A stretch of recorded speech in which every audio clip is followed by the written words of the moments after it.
আপনি নিতু? আপনি আমার নামও জানেন?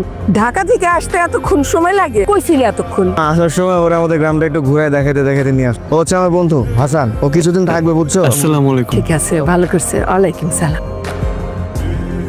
নিতু আসি মা।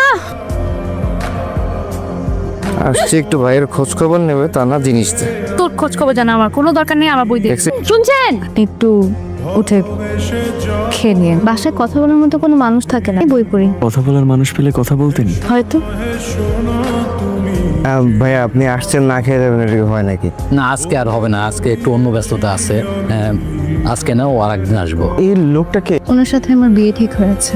আমি শুধু বইয়ের ভাষা না, মানুষের চোখের ভাষা পড়তে পারি। আপনি কোথাও যাবেন না, আপনি চলে গেলে আমার কথা শুনবে কে? গেলাম বা আমি তো আমার আব্বা আমার অনেক বুঝাইছিলাম, ওই জন্য জেনে গেছে আপনার মেয়ে কথা কইতে পারে না, বলে তুই তো কয়েকদিন পরে চলে যাবি, তখন এই মেয়ের কি হবে। এমনকি আমাদের বাড়ির আশেপাশের লোকজনও জেনে গেছে। তার থেকে ভালো এই সম্পর্কটা আর দরকার নেই, গেলাম না।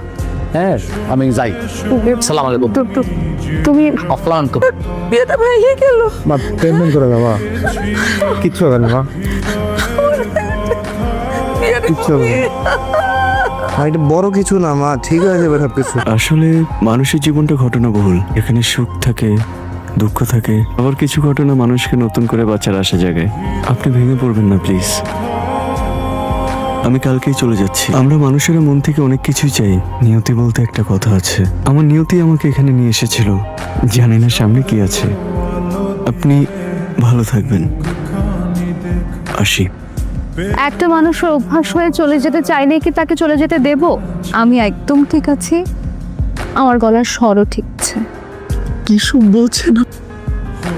সব কিছু আপনার জন্য করা, কিছুই কি বোঝেন না? সারা জীবন আমার কথা শোনার মানুষটি হবেন।